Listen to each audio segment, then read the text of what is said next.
I have been posting videos to the internet for close to 20 years, maybe over 20 years at this point.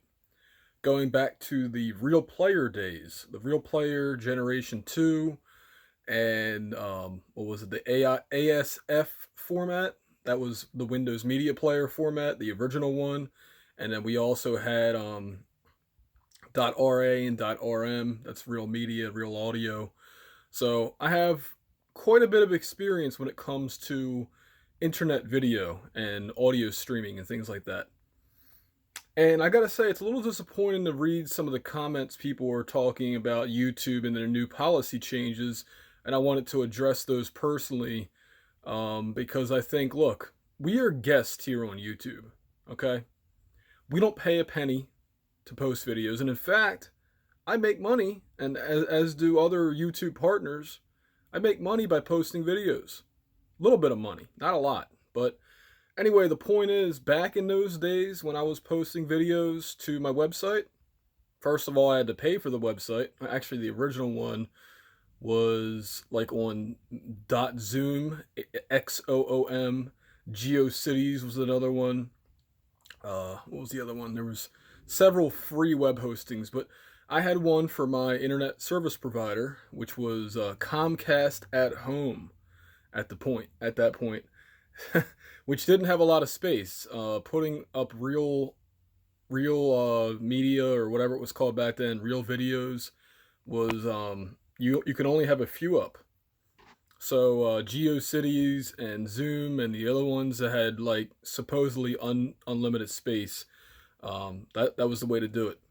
So fast forward to like 2005, 2006, YouTube comes out, and it was called something else before YouTube. But anyway, this is their servers.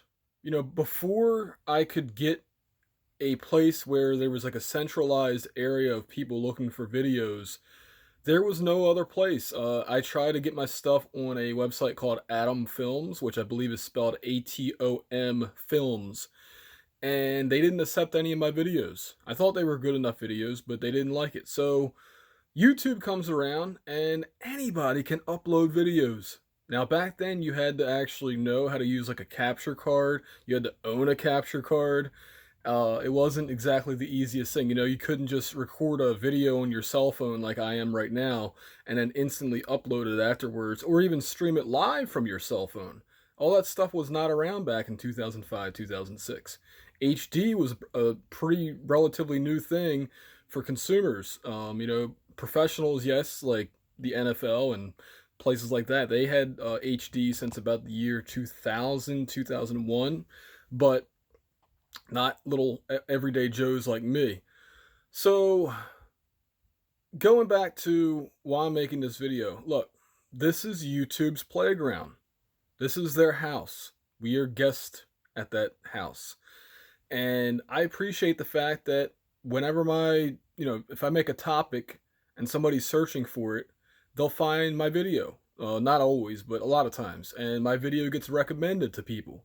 And, that's great. And if I stop making videos today, I would still get a check from YouTube more than likely. Now, I don't know how all that works with recommendations. I've heard that if you don't upload things, but I have channels out there that are still getting views, still making money. I haven't uploaded in years. Okay, other channels. I'm not trying to brag or anything. That's just the reality of the situation. And how many other people out there can say that they can make money after they die? You know what I mean? Like celebrities can, but not a lot of people can't say that. So if I were to die today, people could still watch old Real Home Recording videos, and my heirs would, the people that I left my inheritance to would be getting that on top of my assets that I had when I at the time of my death.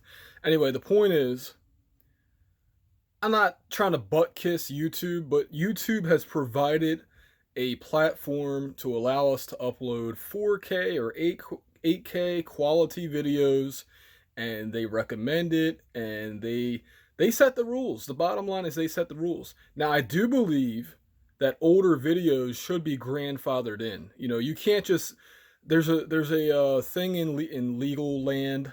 It's called like ipso facto or after the fact. So you can't make laws retrospectively, and that's what YouTube's doing. And I think that's what a lot of people have a problem with, is that they are applying these new rules to older videos. So there should be, as Susan Wojcicki herself said in a recent interview with some guy, who I'm going to link to that video below, but she said that videos should be grandfathered in. Absolutely. You shouldn't penalize. Now, maybe she was talking about strikes. So maybe the videos are being removed, but you're not getting strikes on your channel. And in that case, I still think it's messed up. But anyway, they're making rules that they should have had in place years ago, but they are, for some reason, they're like a dinosaur. Like, they're like the government. They're so slow to act on things. Like, regular everyday people are like 10 steps ahead of them. It's ridiculous. So, I actually had a video in the works that critiqued a fellow YouTuber, and I don't know if I'm going to release that video here. If I do, what I'll do is I'll actually just upload it to the web host where I pay $120 something a year. I'll upload that video there and maybe put a video here saying it exists. I mean, that's probably the future of YouTube. People getting their own web hosts and then saying, "Hey guys, I got a new video up somewhere else. Go check it out." Like, I don't even know if you're allowed to do that, but if they're gonna make these rules where we can't do certain things, then people will always find a way to circumvent it. So just to wrap it up, this is YouTube's playground. Like I said, it's their servers, it's their bandwidth. We're not paying for it. I'm paying for my web host, but my web host has rules too. I can't upload certain content on my web host. Now, if I was on a different web host, they had different rules, and that would not be the case. But on the web host that I pay $120 a year for, guess what? That's where I have freedom. But here's the thing.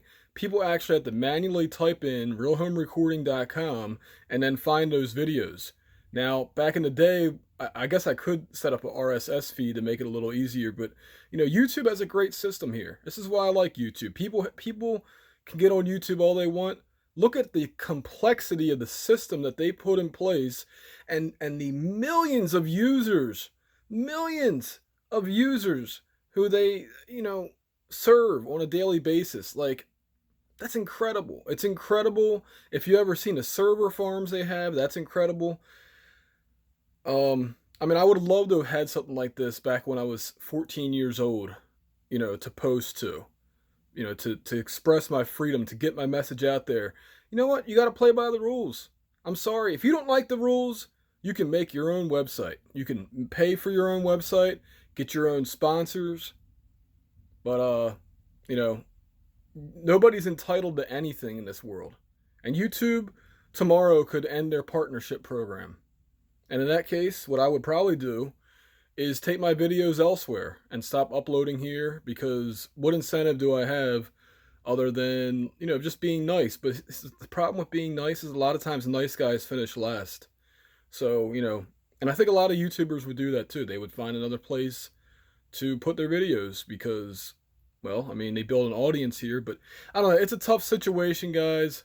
I do thank you all for watching, and I thank YouTube for recommending my videos. We'll see how the new year goes, But yeah, and what I was saying earlier, or in another video, about how YouTube recommends videos.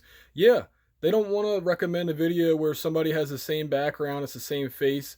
They're going to find production value. They're going to recommend those videos over the other ones. I'm pretty sure the people that normally watch these videos have that bell notification on, and I 100% thank you all for being big fans of Real Home Recording, and I can only say that I'm going to try my best to deliver better content than the other channels as far as information is concerned, and I'm going to have to up the production value. That's just it. And once I got about 3 videos that I promised. Once I get those out, the obligations, that's why I stopped the email stuff. That's why I stopped getting emails. I don't want emails anymore. I want to, if I see a new thing, a brand new thing, and I want to talk about it that day and use it for a few hours before I make the video and research it a little bit, That's what I'm gonna do. I want that freedom back. I want that. I don't want to feel like I owe anybody anything. You understand what I'm saying? And I also got to be realistic about my resources. So thank you all if you got through this video. Thank you. And yeah, I'm doing a lot of thinking lately. A lot of thinking, a lot of listening.